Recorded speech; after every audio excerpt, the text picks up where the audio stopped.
Hello viewers, welcome back to Tarun films. పురాణాల ప్రకారం దేవుళ్లకు ఎప్పటికీ దయ్యాలు శత్రువులే. మనం ఏ కథను గమనించినా లేదా ఏ యుద్ధాన్ని గమనించినా దేవుళ్లతో ఎందరో రాక్షసులు తలపడేవారు. అయితే ఒకసారి దాయాదులు పోరాటం మానేసి కలిసి పనిచేయటానికి అంగీకరించుకున్నారు. ఆ సమయంలో క్షీరసాగర మదనం చేశారు. అందులో నుండి తొలుత కామధేనువు వచ్చింది. అది వశిష్ఠుడికి ఇచ్చారు. ఆ తర్వాత కల్పవృక్షం వచ్చింది. దానిని దేవేంద్రుడు తీసుకున్నాడు. మరోసారి చింతామణి పీఠం వచ్చింది. దాన్ని కూడా దేవేంద్రుడే తీసుకున్నాడు. మరోసారి చంద్రుడు వచ్చాడు.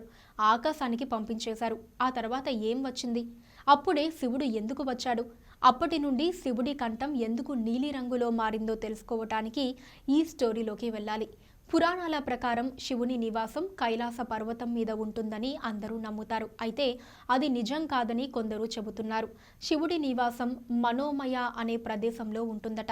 ఇది విశ్వం యొక్క సరిహద్దులో ఉందని మరికొందరు నమ్ముతున్నారు. అయితే కైలాస పర్వతం అనేది శివుడు మానవులపై నిఘా ఉండచే వేసవి తిరోగమనం లాంటిదట. శివుడు ధ్యానం చేస్తున్న సమయంలో అతను మనోమయంలో నివసిస్తున్నాడని పురాణాల ద్వారా తెలుస్తోంది. ఇంతకీ మనోమయ అంటే ఏంటంటే విపరీతమైన సంకల్ప శక్తి అని అర్థం.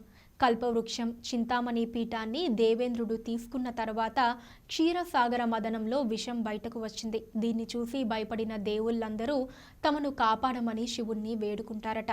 అయితే తనను నమ్మి వచ్చిన వారికి న్యాయం చేయాలనే ఉద్దేశంతో శివుడు వెంటనే ఆ విషాన్ని మింగేశాడట. అయితే అది విషం కాబట్టే కిందకు వెళ్ళలేదు, పైకి కూడా రాలేదట.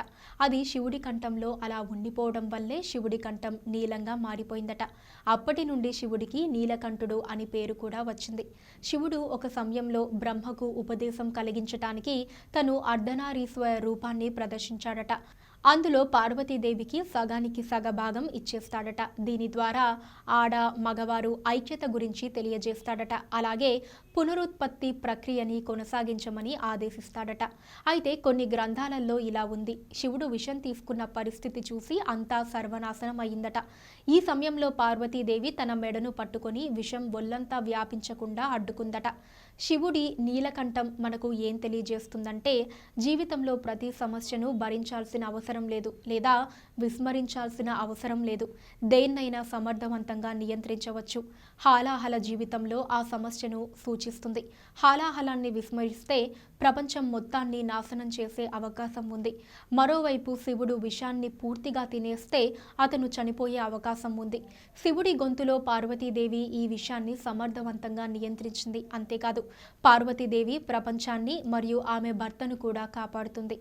సో చూసారు కదా వ్యూయర్స్, ఇలాంటి మరిన్ని విషయాల గురించి తెలుసుకోవాలి అంటే మా ఛానల్ని తప్పకుండా సబ్స్క్రైబ్ చేసుకోండి.